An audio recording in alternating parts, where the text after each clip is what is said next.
The Triumph Trident 750 was born into one of the most volatile moments in motorcycling history, an era when Britain's proud industry was slipping away and the Japanese wave looked unstoppable. At first glance, the Trident seemed like a last-minute gamble. 3 cylinders arranged to deliver smooth power, wrapped in styling that carried echoes of tradition but hinted at modern speed. This wasn't just another motorcycle rolling out of a British factory. It was a machine tasked with defending a century-old empire against new ideas, lower prices, and a different way of thinking about reliability. Imagine being a rider in 1969, standing at the dealership, staring at a row of gleaming new machines. On one side, a rival brand offered a silky 4-cylinder with electric start and almost unshakable dependability. On the other, the Triumph Trident 750 promised character, racing pedigree, and a visceral roar that few bikes could match. The tension was electric. Was this the bike that would turn the tide, or the swan song of a fading era? As we peel back the layers of the Trident story, you'll see not just a motorcycle, but a symbol of cultural resistance, one that tried to fight an industrial invasion with pride, grit, and horsepower. If you've ever wondered how a single machine could carry the weight of an entire nation's reputation on its tank, stay tuned, because this is a story where passion meets desperation, and engineering meets the limits of time. And if you enjoy journeys like this, hit that like button, subscribe for more deep dives, and let me know in the comments which machine you want to see explored next. The Triumph Trident 750 entered the stage at the end of the 1960s. And from the very first moment, it carried an almost impossible burden to represent Britain's best chance at competing with rapidly advancing rivals. This wasn't a motorcycle born in leisurely development cycles or backed by endless resources. It was pushed forward under pressure, meant to be both modern and traditional, cutting-edge yet recognizably British. The heart of the machine was its 3-cylinder engine, a configuration chosen for a balance of torque and smoothness, a way to offer something unique when other brands leaned heavily on twins or 4s. Riders who first encountered the Trident often described a feeling of immediacy, as though the bike was ready to leap forward at the slightest twist of the throttle. It was in many ways an engineering statement, but one delivered against the clock, and that urgency shaped everything that followed. Micro story. In one British workshop, the engineers tasked with building the Triumph Trident 750 wrestled with a daunting question: how to create a motorcycle that felt unmistakably fresh without betraying its roots. The triple-cylinder design was the answer, an attempt to blend the visceral thump of a twin with the smoothness of a 4. The result was a bike that, on paper, delivered close to 60 horsepower and could push toward 120 miles per hour, figures that still spark respect today. But the story inside the factory walls wasn't about specs. It was about trying to rescue an identity. The Trident became a product not just of technical design, but of cultural resistance, an emblem for workers and riders who refused to let their industry fade quietly. Context digest. By the late 1960s, motorcycling had shifted dramatically. Riders wanted more speed, more comfort, and more dependability, and the Japanese competitors were delivering all three with relentless consistency. British bikes, long admired for their racing victories and mechanical charm, now seemed noisy, leaky, and outdated to a younger generation. Into this context, the Triumph Trident 750 wasn't just a new model. It was a test of whether tradition could still match modern expectations. Reflection bridge. The tension between tradition and modernity shaped how the Trident was received at home and abroad, especially in the US market.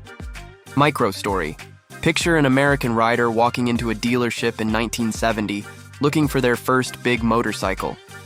On one side sat the gleaming Trident 750, its chrome shimmering under the showroom lights, promising the excitement of British racing heritage. On the other side stood a rival 4-cylinder, quieter, more refined, but less soulful to some eyes. That buyer had to make a choice, embrace the roar of the triple or place trust in the quiet hum of engineering precision. Many walked toward the smoother option, and sales numbers told the tale. But for those who chose the Trident, the purchase wasn't just about transportation. It was about aligning themselves with a story of defiance.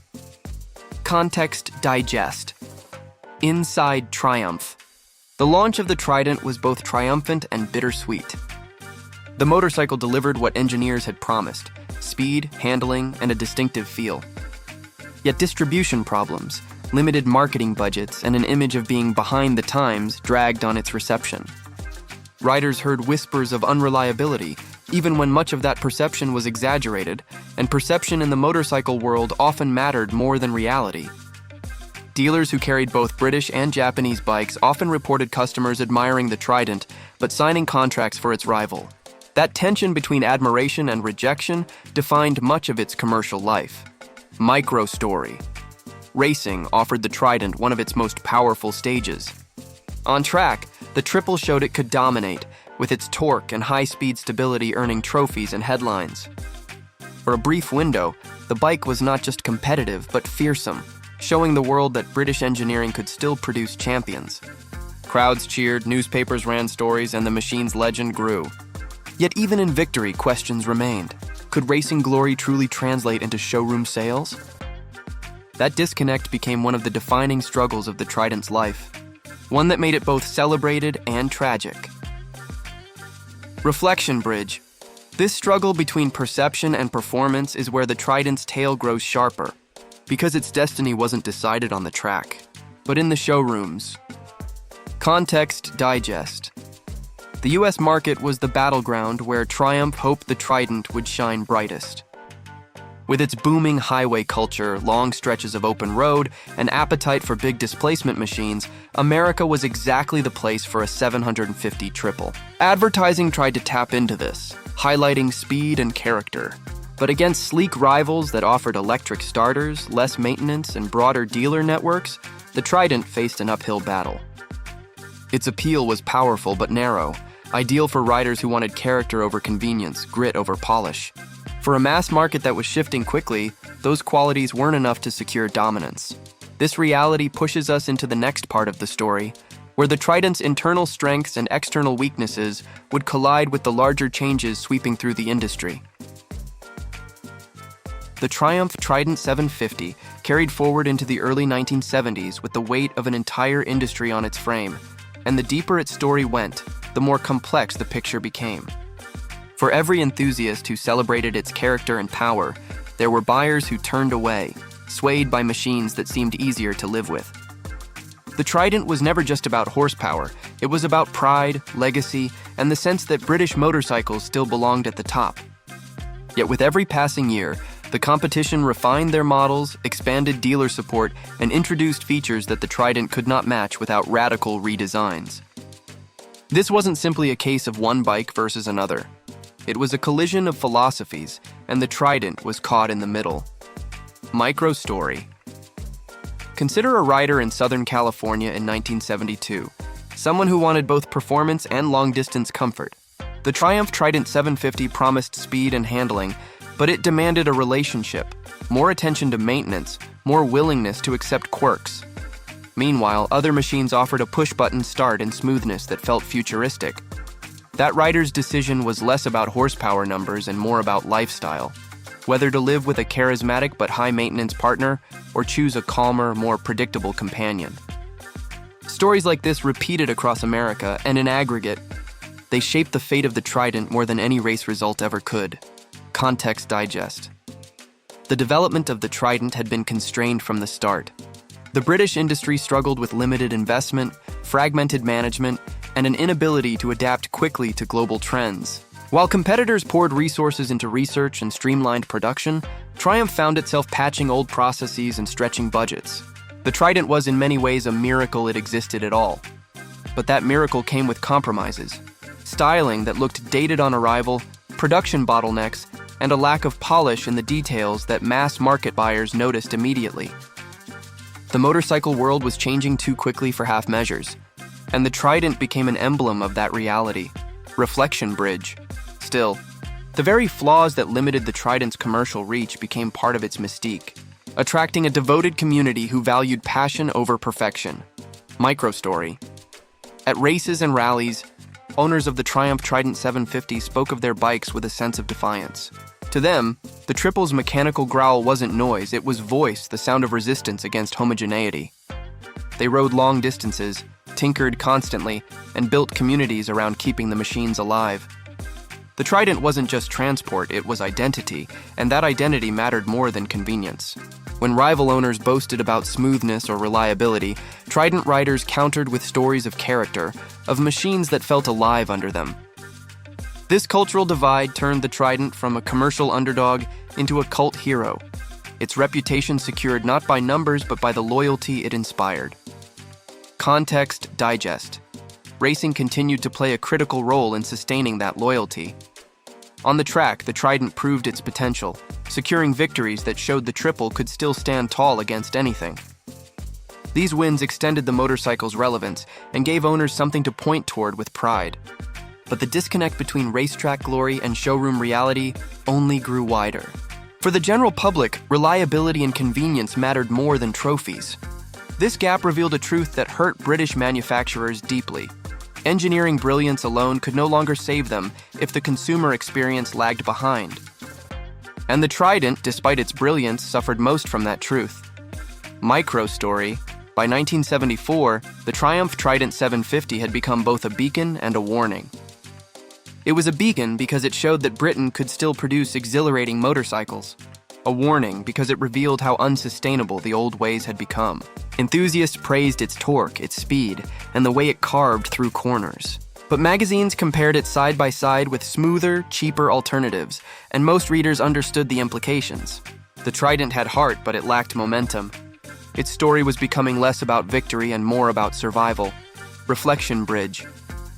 The longer the Trident fought, the clearer it became that the motorcycle was less a product of its time and more a casualty of it.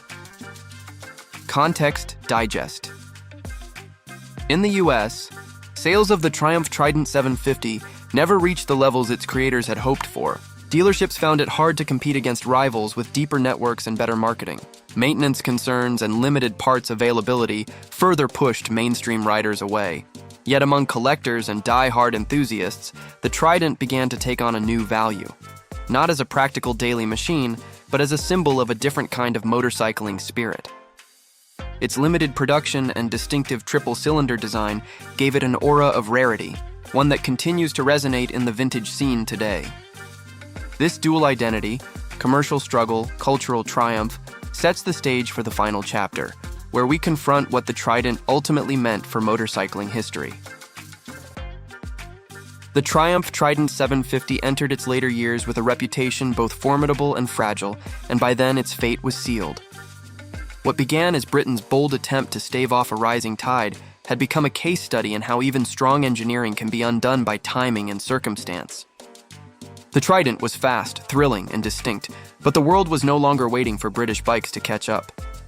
Each year that passed brought newer, smoother, more advanced machines from competitors, and the gap widened until the Trident could only occupy a niche.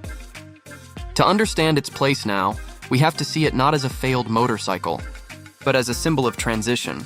Microstory. Imagine a garage in the late 1970s. A rider polishing a Triumph Trident 750 that had already been eclipsed on the market. Friends might laugh that it leaked oil, or that parts were a nightmare to source, but the owner didn't care. To them, the triple was a living memory of racing glory and roaring open roads, a machine that spoke of individuality. Owning one meant resisting the tide of sameness. And that resistance gave the Trident a second life as an enthusiast's machine rather than a mainstream product. Context digest. By the time the Trident faded from production, the British motorcycle industry had contracted sharply. Factory struggles, labor disputes, and declining exports compounded the technical disadvantages. Yet even in that decline, the Trident stood as evidence that Britain hadn't lost its creativity or spirit. The triple configuration would inspire future revivals decades later, proving that the concept had merit, even if the execution was outpaced by rivals at the time. The Trident's DNA lingered, waiting to be rediscovered in new eras. Reflection bridge. Legacy often outlives market success, and the Trident's influence can be seen most clearly in hindsight. Microstory. In the vintage motorcycle community today, the Triumph Trident 750 is prized not just for its rarity, but for its character. Collectors admire the challenge of restoring and maintaining it, seeing each bike as a puzzle that demands both mechanical skill and emotional investment. At rallies and shows, the sight of a well-preserved Trident draws knowing nods because it represents more than a machine. It represents defiance. This afterlife has secured the Trident a cult following far stronger than its original sales ever suggested, ensuring its story continues in conversations and collections worldwide. Context Digest. Looking back, the Trident shows us how market forces can reshape entire industries. It reminds us that raw performance and racing victories are not enough when consumers demand accessibility and convenience.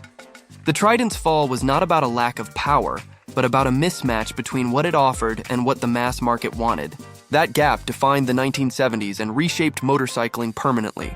Yet the triple's very existence ensured that British bikes did not fade quietly. They went down swinging with a roar that still echoes today. Micro story. The last twist in the Triumph Trident 750's tale comes from how it's remembered by those who never even rode one. For many enthusiasts, it represents the what-if of British motorcycling, a glimpse of what could have been if resources had matched ambition. The fact that people still ask those questions decades later is a testament to how powerful the bike's myth has become. It was not the machine that saved Britain's industry, but it was the one that made sure its spirit would not be forgotten. Reflection Bridge. And so the Trident stands, not as a champion of sales charts, but as a champion of resilience, remembered for the fight it gave rather than the battle it lost. Context Digest. In America especially, the Trident story resonates as a classic underdog narrative. It was the scrappy fighter against overwhelming odds, the bike that kept showing up even when the odds were impossible. That's why it holds a place in US motorcycle culture today, not as a common sight on highways, but as a treasured artifact of a turning point in history. This realization brings us to the heart of the matter, where the Trident's legacy becomes less about defeat and more about what it left behind for future generations of riders and builders. The Triumph Trident 750 began as Britain's last stand in the face of overwhelming competition, and by retracing its journey, we've uncovered a story that runs far deeper than simple sales figures. It showed us what happens when tradition collides with innovation, when pride collides with convenience, and when an entire industry places its hopes on one machine. In the United States, the bike offered riders a choice that was both cultural and personal, the thrill of a triple with racing heritage, or the comfort of easier alternatives that defined the future. Many chose convenience, but those who chose the Trident became part of a story larger than themselves. Owning the Triumph Trident 750 was never just about transportation. It was about identifying with an idea of grit, character, and a refusal to give in. For everyday riders, the ownership reality was demanding. Maintenance required patience, parts weren't always easy to find, and rivals seemed to promise more for less. Yet this reality only sharpened the bond between rider and machine. In a way, the Trident weeded out the casual buyer and attracted those willing to work for their rides, a pattern that still defines its collector culture today. As a piece of the American market, the Trident's impact was paradoxical. It didn't dominate highways or fill dealerships, but it carved out a mythology that resonated with US riders who admired fighters even when they lost. Its story fits neatly into a broader narrative Americans understand well, the underdog who refuses to bow out quietly. And in that sense, the Trident wasn't a failure, it was a statement. It proved that British motorcycles could still thrill, even if they couldn't adapt quickly enough to survive on volume. For modern enthusiasts, the legacy of the Triumph Trident 750 is both a cautionary tale and a source of inspiration. It warns us how industries that cling too tightly to the past can fall behind, but it also shows how bold ideas can outlast short-term defeats. The triple engine would reappear decades later in new machines, proving that some concepts never truly die. Collectors today view the Trident as a rare and rewarding possession, a bridge between the golden age of British racing and the global dominance of new players. In the end, the Trident reminds us that history doesn't only remember the winners, it remembers the fighters who gave us unforgettable stories. And for anyone who has ever twisted the throttle of a Triumph Trident 750, that roar still feels like Britain's last defiant cry echoing down an open road.